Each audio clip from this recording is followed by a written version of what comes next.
You've always asked me like, oh man, we talked about this off air. Like, if you got to talk to Josh, what would you ask him? I'm like, I have nothing. I feel like I've listened to every interview. I read the book. I'm good, but this actually is one thing I want to know for you. Oh, this is interesting. I need to ask him about the Dial M for Murder Italian poster, why that decision was made. I need to know if we were heading towards murder, and things like that, and maybe things got steered in a different direction as the season went on. And yeah, I need to know about this deep cut is referencing Sammo Hung and Mario Bava in a teen show.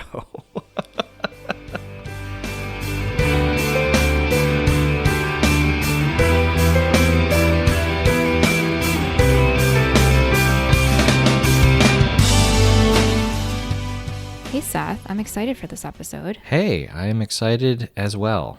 I feel like we should say to the people listening, welcome to film class.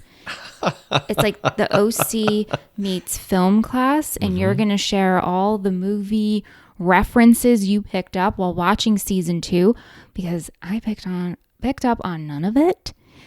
No, not none of it. Okay, not the obvious ones, like the Spider-Man kiss and George Lucas and whatever. That's funny. Actually, I should add the Spider-Man kiss to my list. Sure, but the stuff that was happening in the background posters you've noticed. I am so excited to hear all the stuff you noticed, and not to derail, I was wondering if you could work in your story about your mind blowing and commenting to Josh Schwartz. Oh, yeah. So I commented at Josh Schwartz on his Instagram because I came across something in season 2 that I'm going to try to explain and not sound like a crazy person, but it's so little known. Like, it's such a little known. Like, obviously, Spider-Man is huge, right? Everybody knows Spider-Man. Yeah. And other films that are referenced, they're big. There's a film reference in this that has been seen by like 100 people. And when I found it, I went on like a 30-minute long rabbit trail. I took a screenshot of the screen in the episode and like posted it to Twitter and asked people if anyone knew what film it was from. Can you tell what this film is? Yeah. So I'll just jump right into it. Okay. There's an episode where Seth is watching a kung fu film, and he says, "Oh, it's getting to the good part. This person is about to face down their nemesis." This is the episode where he gets punched by Zach later on in the episode. Is it the Snow Sea? By the end of it, where Zach gets a yoo-hoo, and Alex is like, "You should beat up." And oh my God, you're going to be up Seth Cohen? Mm-hmm. Yeah. Mm-hmm. So I was curious what this was. And so Seth names the movie. By the way, one of the reasons why this rabbit trail took me 30 minutes is because I preemptively stopped and started looking into what film it was, only to unpause it. And then a few seconds later, he names the movie.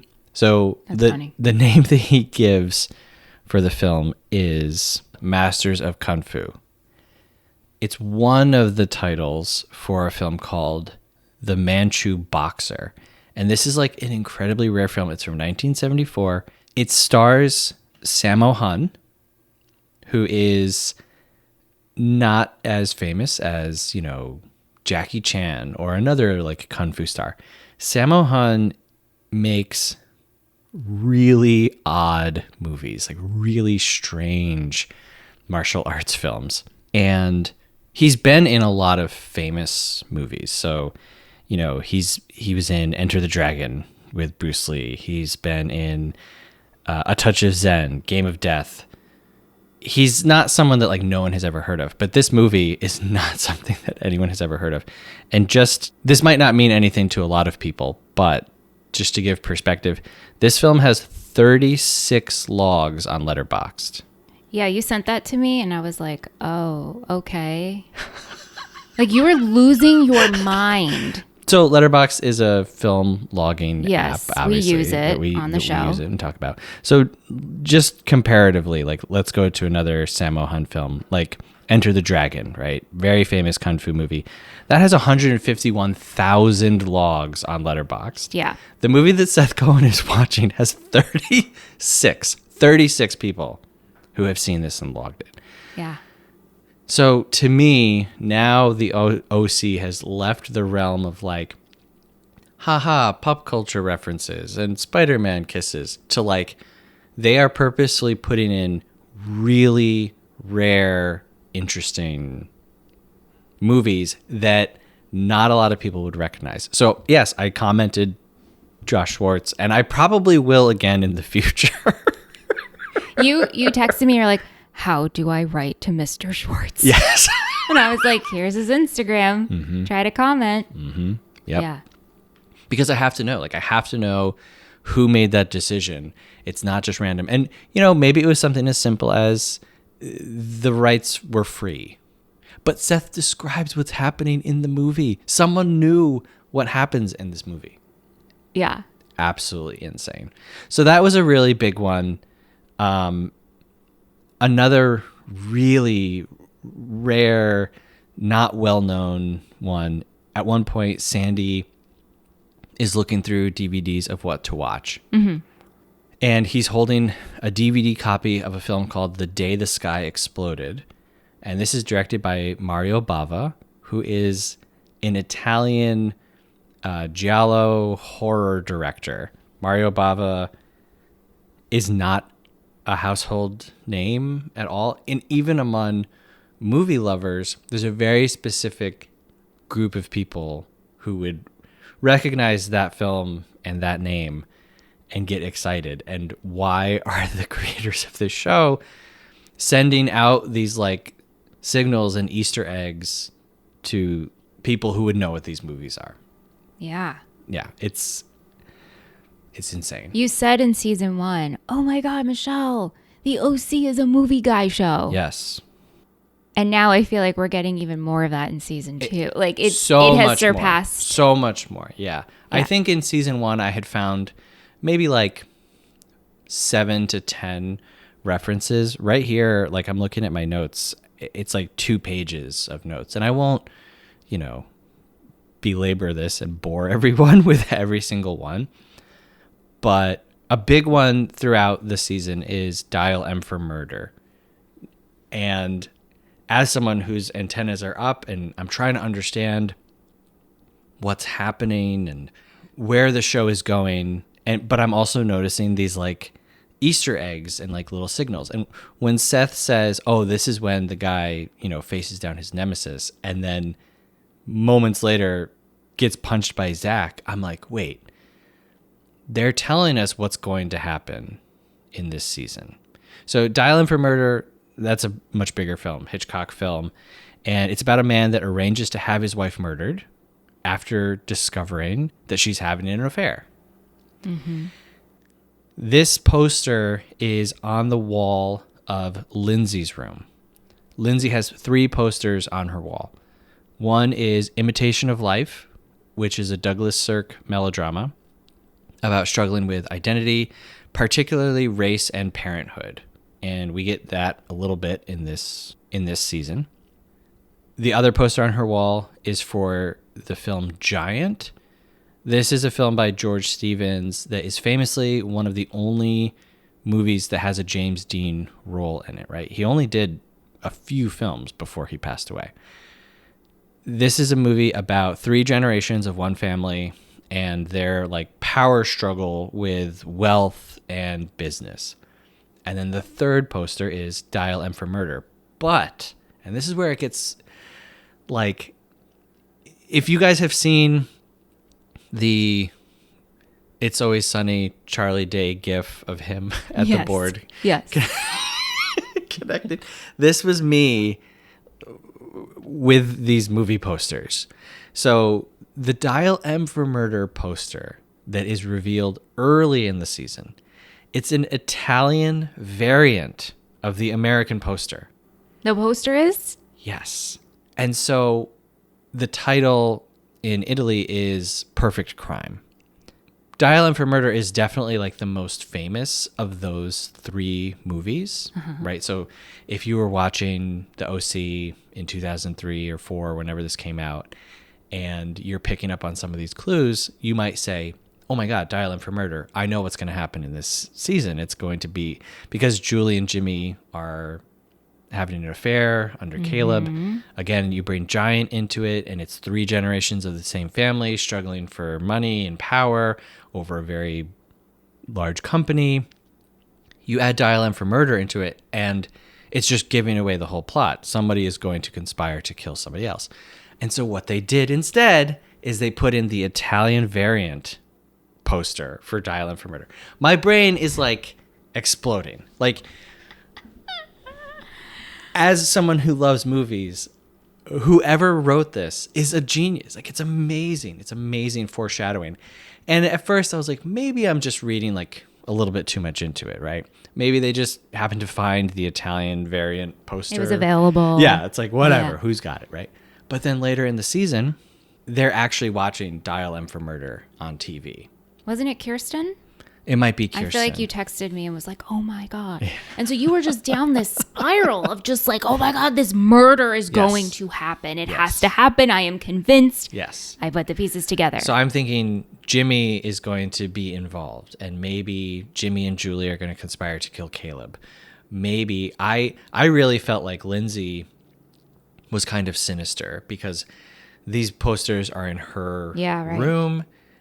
Also, later on, when we get a different angle of Lindsay's room, she also has a poster for Whatever Happened to Baby Jane, which is a horror movie that has no horror in it.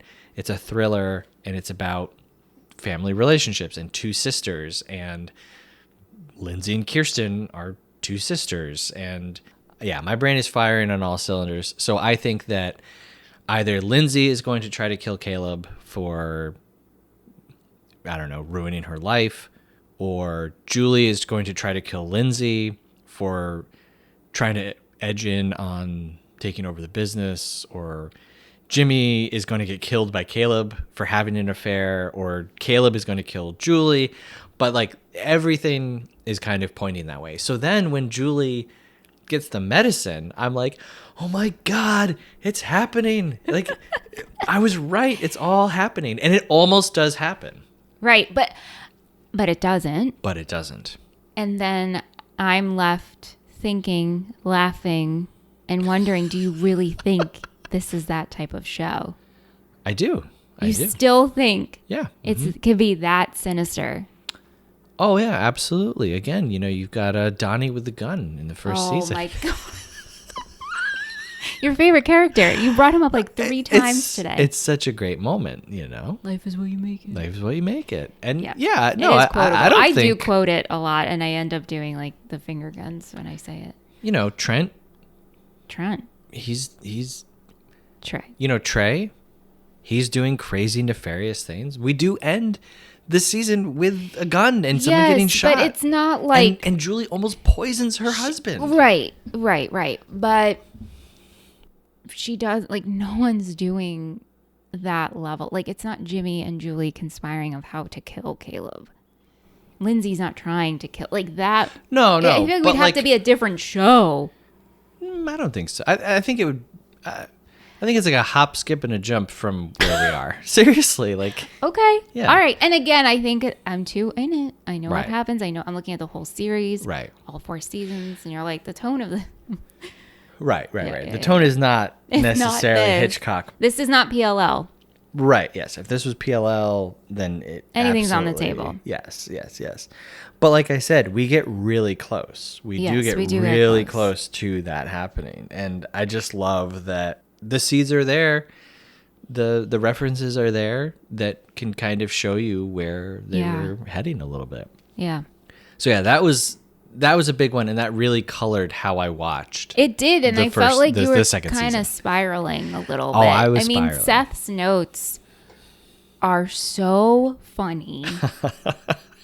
I had just you recapped every episode you're watching in live time, and it's just so funny, and I'm so glad I got to like read that you shared that note with me. But yeah, I think this truly changed the way you watched Definitely. season. Definitely. Yeah, I mean, we make a reference to LA Confidential, which is like a neo-noir film. And then there's a lot of other simple stuff. The characters throughout the season do talk about, like, let's go see a movie or let's Yeah. put on a movie. Yeah. A lot more than season 1. There's some pretty simple stuff. You know, obviously there's all the references to, like, The Color of Money with Ryan and Caleb, you know, putting actual stakes to, like, a pool game. Rebecca by Sandy, a copy of the Gandhi movie. There's a lot of references to Tom Cruise throughout the whole I mean, the Risky Business season. egg. Right, like that there's the whole Risky thing. Business egg, but then also Summer makes a reference to Risky Business that Zach could have at least hooked up with a hooker that helps him get into Princeton, which is, you know, the main storyline of Risky Business. Oh, wow. Yes. I did not know that. Lindsay and her mom go to a Francois Truffaut retrospective, which is just kind of like a throwaway line. Sandy watches House on Haunted Hill, the 1959 version, and he says that their situation with Julie and Caleb sounds like House on Haunted Hill. Then, later in that same episode, Marissa and Alex are watching it on TV. I feel like this is an investigative podcast. This because of you Yes. really picking out these details to Yes. support the story Well, like- that we're seeing. And like Mario Bava, there's another really niche reference to This Woman is Dangerous, a 1952 film directed by Felix E. Feist. And then obviously there's like the bigger stuff. So George Lucas, and he talks about American Graffiti and making American Graffiti, never having really experienced life as a teenager. There's the Spider-Man kiss, which is huge. And there's a lot more comic references in this, obviously, because of Atomic County. yes. Yes. Even Seth's comic book meeting, Mm-hmm. they talk about the movies versus the graphic novel and that whole discussion too. Yep. Yeah. And then there's bigger movies like Darkman, which is Sam Raimi, who directed the Spider-Man, original Spider-Man films. Hellboy is referenced a lot Yeah. throughout. Yes. Yes. The Matrix and The Matrix Reloaded. At one point, Sandy, Ryan, and Seth talk about Stallone, Steven Seagal, Steve McQueen, Van Damme. They bring up the film Bullet, which is a great Steve McQueen action film. Ryan mentions the film Over the Top twice, which is Classic, right? Sylvester Isn't that Stallone good? film about arm Over the wrestling, Top. arm wrestling competition. Arm wrestling classic.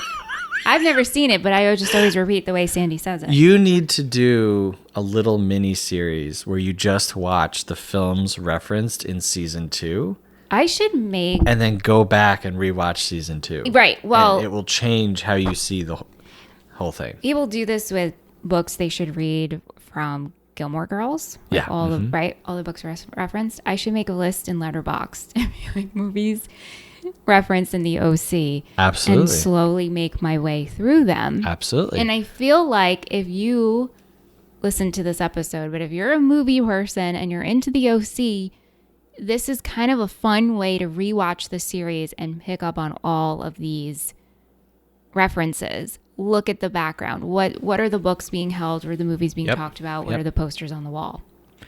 Yeah, and even books. I didn't write down near as many book references. Yeah. At one point, Marissa is reading a book called Please Kill Me, The Uncensored Oral History of Punk. And that's when she's, Marissa's whole storyline throughout this season is like, I'm rebelling against my parents and I'm starting to hang out with Alex.